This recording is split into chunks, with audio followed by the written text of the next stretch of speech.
Hello, hello. There we are.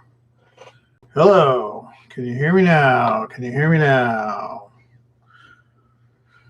Oh, I never know if this thing is working or not. Hello, microphone. Sorry. Let me try. Let me see. Let me see. Let me go back here. There I am there. Is this me? Where am I? Where am I now? Where am I now? Okay, this is just crazy. Okay, this is just crazy. All right. Okay, this is just crazy. All right. Okay, this is just crazy. All right. Close all. There we go. Hey, everybody. What's up? It's been, what, 3 weeks or something? I actually did some modeling. Not much, but I did something. And we'll talk about that. But first, I want to show you some stuff I was, as some of you know, I've been going through boxes and stuff and digging through things, and I found some stuff that, well, one thing was kind of a relief because I didn't know where it was. Excuse me, and it's kind of one of my cherished books. Excuse me. Oh, I just had dinner. I love books. For those of you that don't know, I believe in books.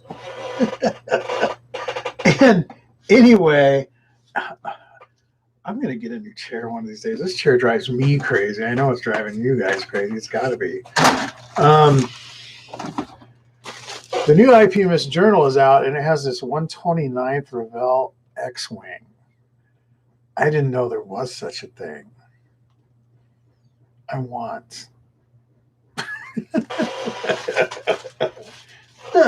I'll never build it. I mean, I might, but I'd settle for a 148 scale X-Wing, a nice one. But anyway, so I was going, so like I was saying, I was going through boxes, and I found this, which I purchased. Oh my. I must have been 10 years old when I bought this book. And it was on sale because the place I bought it from was going out of business. And I bought this book, and I remember I bought some Pactra paints. And why do I remember stuff like this? Am I the only one that thinks things like this? Why do I remember this? Why? Okay, I'm sorry. I'm trying to.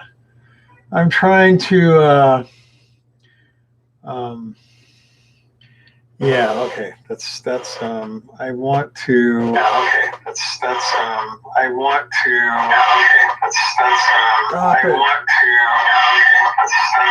I want to. Wow. Is that annoying or what? Anyway.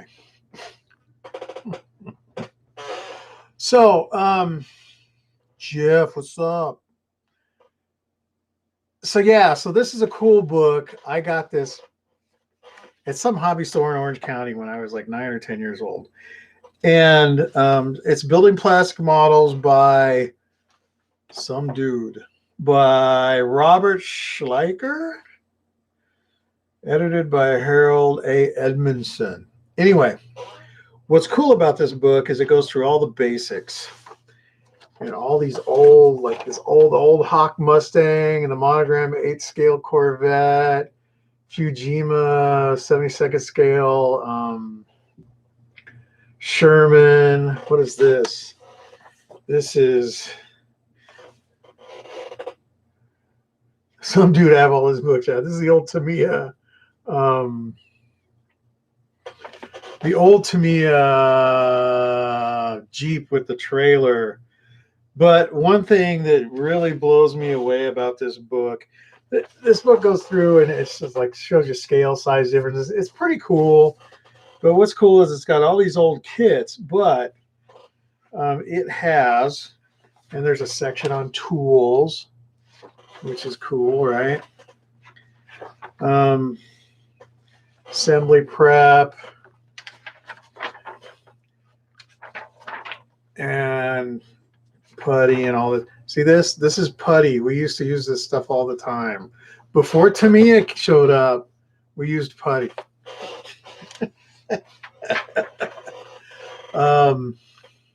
How to stretch sprue, all kinds of stuff. So anyway, but what's really cool is you may have, some of you I know have heard me in the past talk about brush painting and how prolific some people were with brush painting. And that you don't have to have an airbrush. You can actually do some pretty good brush painting. So I'm going to hold this up here. This 109 is brush painted. This guy that built this is solely a brush painter. And what the heck was his name? John Ian. I don't know, never met him, don't know, he's probably long gone by now, but who knows. But hopefully you can see that well. The Spitfire here, he is working on a Spitfire. And crazy, man, crazy. Brush painted and it looks that good. And, techniques on how to brush paint and all that stuff. So, like I said, some of you have heard me in the past say, you can brush paint and do really, really, really well. And that's a very good example of that. Airbrushes are not a necessity. They're helpful, and I would, you don't have to have one, and there's a lot of you out there that don't. I know. But, there are some things that you just can't do without an airbrush, but that doesn't mean you have to have one. That just means you can't necessarily do those particular things. It even talks about foiling, and decals, rub and buff. You guys remember rub and buff? Look at the old microset model.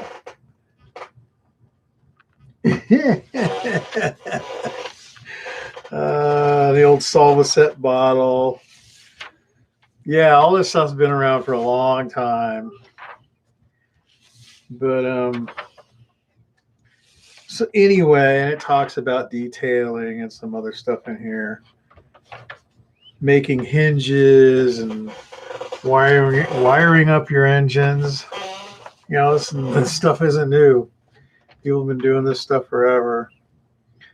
And yeah, so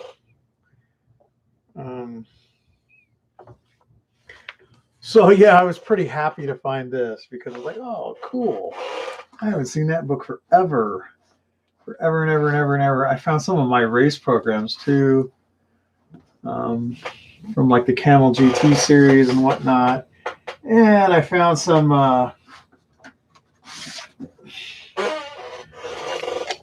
some of my astronomy stuff. It doesn't really have anything to do with modeling, but I have a friend of mine I need to call actually, who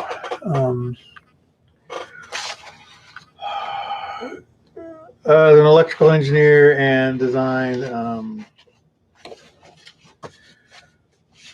communications equipment for the Mars probes. One of the best air shows I ever went to. Absolutely fantastic. And nothing like that we will probably ever see again. But anyway, so yeah, that's stuff. But here's the kicker. And I was really afraid that I lost this book.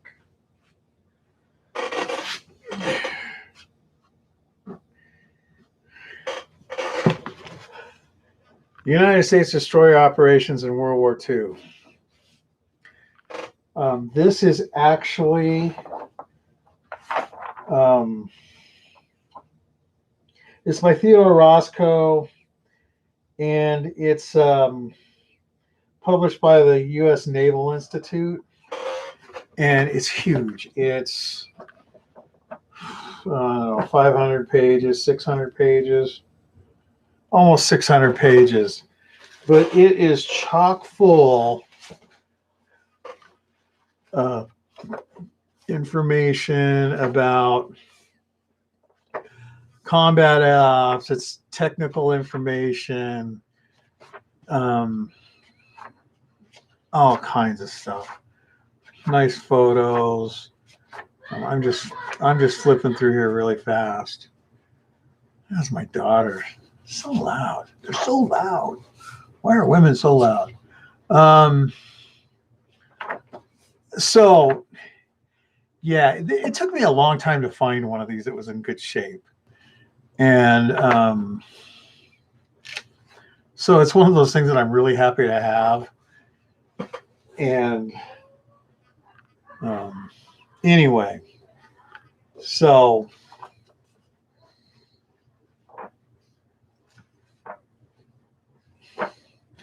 yeah,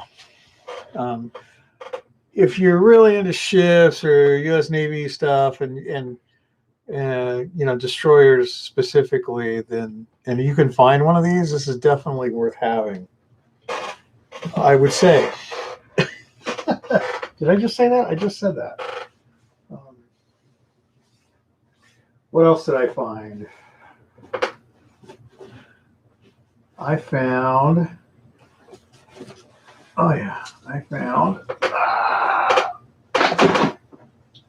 Hang on. Train book. We don't need to worry about that. Old Revell catalog.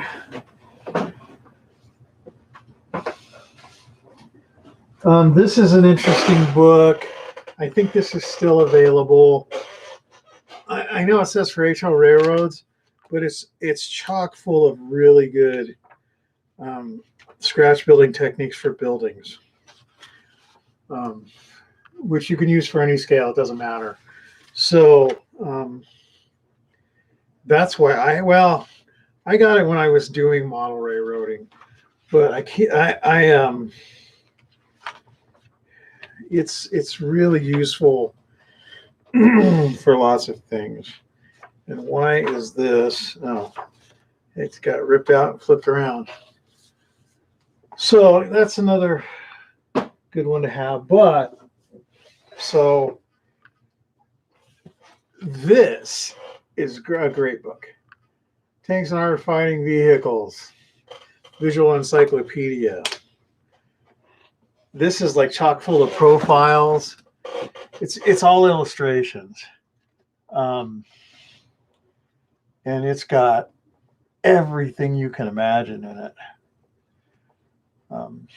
If you're just looking for vehicles, and maybe some odd things or some conversions to do or something, this is pretty good. It kind of goes by decades in parts. Major vehicles are kind of called out. Anyway, it's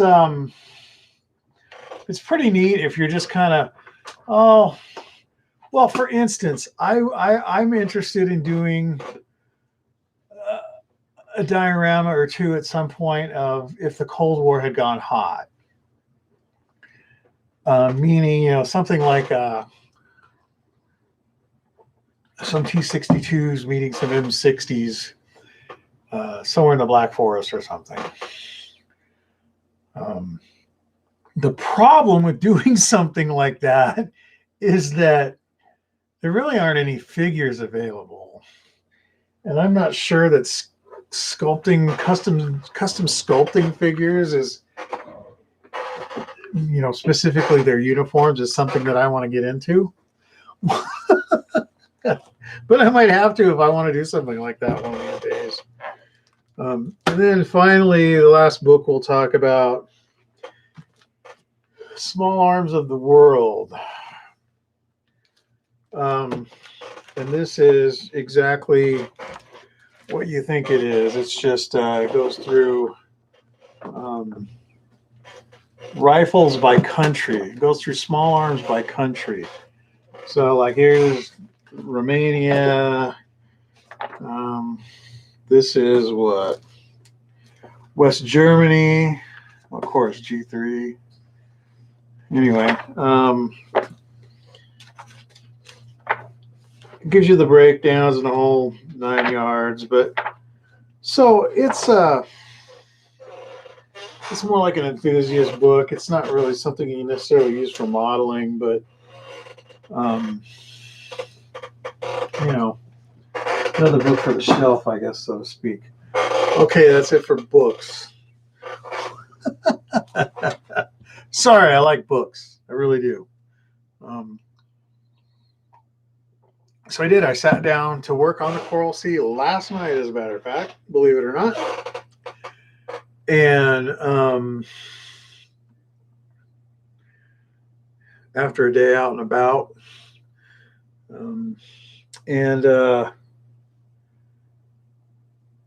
I sat down to get working on it, and I couldn't find the instructions. Luckily, I eventually found a set online, and I was able to. So I got the screws and the rudders put on last night. These were a flashy mess, but they're on. I'm not really super happy with the screws, but they are what they are. This kit's horrible, but anyway. The rudders, I had to open up the holes to be able to get the rudders in there. So my next step is to paint the hull red and the black and the boot line. So, and then I'm going to have to redo the back portion of the deck here. This is Tamiya Panzer Gray, and I tried to I think sand out an imperfection or something here. I don't remember now. And went through the paint, and I'm out of Panzer Gray. So I need to get some Panzer Gray.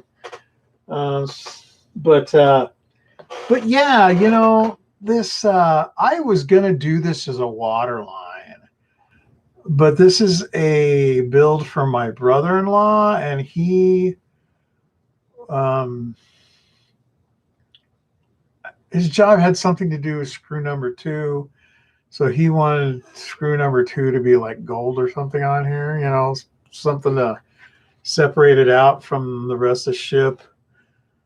So I put the screws on there, but my original intention was not to do that. And he didn't tell me that at first. And it's fine. It's, you know, it doesn't matter. But my biggest problem with this kit now is that the aircraft are pretty bad. The kit's bad enough.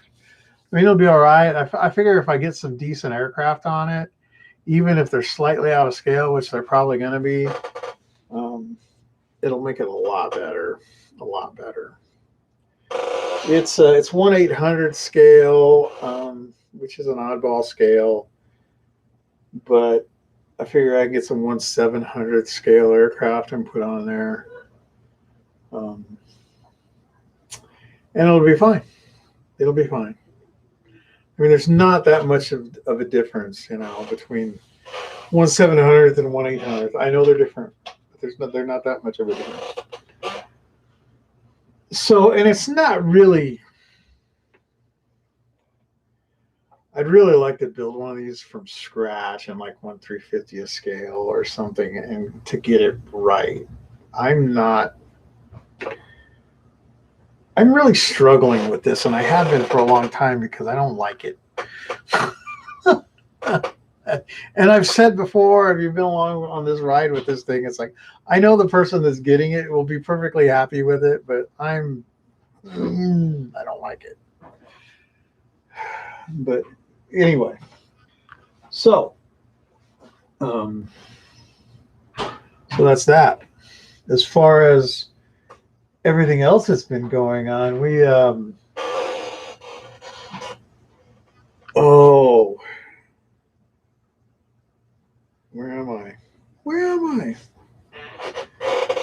I don't know. I've been, working on all kinds of stuff as usual, and still looking for work, which is, I don't know. With everything that's going on, it's like, am I wasting my time? Should I be? Is there any point in looking for work right now? But yeah. So anyway, that's pretty much it. Like I said, I did sit down and work on the Coral Sea, so that was good, and I'll work on that some more here probably. I'm gonna mask those lines off. I'm trying to figure out what I should do exactly or how I should do it. The thing with ships that always really kind of gets me is the painting process is what do you put together before you start painting and what do you not? And, my typical MO with armor is I just put the whole thing together and paint it all after it's put together.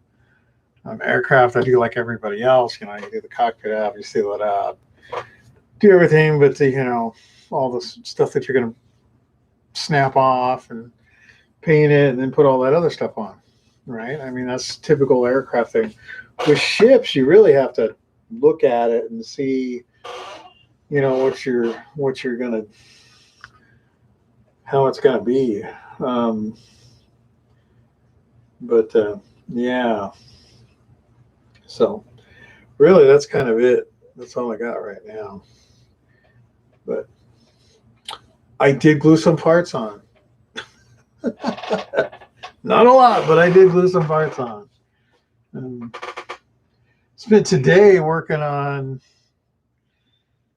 what was I working on? I'm building some tripod legs for one of my telescopes. So I was cutting the pieces and stuff out for that, and then I was helping my youngest with that Baja Bug project.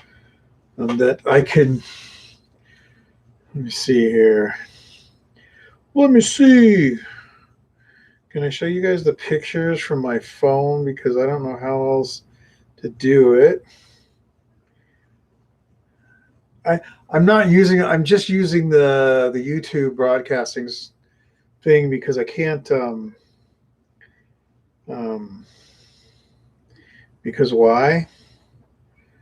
Hang on.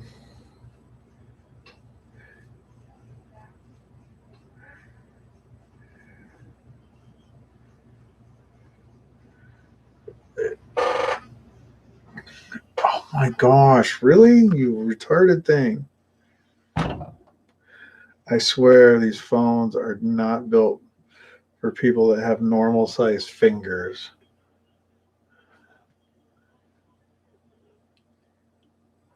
So, I don't know. I don't know if this is going to work. There we go. So that's a 61 Baja Bug we drug home yesterday. You can see the motor is already out of the sand rail. So the deal is with the sand rail is that it's just an unsafe piece of junk. So it's like, we got to get rid of this thing. So we did. And so what we did was we took the wheels and tires and everything off of the sand rail and put on this Baja Bug that we picked up. And the Baja Bug's pretty cool. It's already got a cage in it and everything. It doesn't have any glass other than the door glass, no fenders. But the dash was all there and the gauges were in there, fuel tanks in it. Changed out that rear tranny mount and took the wheels and tires off the sand rail. And the motor, the motor's going to go in anyway. So it's going to be pretty cool. It's here's what's left after we gutted the sand rail. So yeah, we're going to keep that transaxle so we have an extra one. The nose cone's broken on it, but we were going to take that front end out too, but it's like welded. It's welded to that tube chassis, and it's a mess. This thing is, it's scary. Not not really a good project. So anyway, um, that's about it. The only other cool thing we had is the National Christmas Tree came through town here on its way to DC. So they cut it out of a somewhat local forest here. You know, another interesting thing, just about 30 miles from here is Marble, Colorado, where all the marble comes from for all the monuments and stuff in DC. Yeah, just another little interesting thing about this area. About this area. So hey, that's it. I'm not gonna bore you with anything else. I hope you enjoyed the books. Like I said, I like books. So, and I like to share those. And, you know, one of these days, sometime in the next 4 or 5 years, some kids are going to be like, books? What are books? I have no idea what they are. And so, yeah. So, as I've said, that's it. I'm gone. I'm out of here. I need to get this, figure out what the heck's wrong with my broadcasting software and get that fixed for one thing, so that I can do this with the background and show pictures on the screen and whatnot, because this is kind of cramping my style. All right. Hey, as usual, take care of the people you love. We'll see you next time. Bye.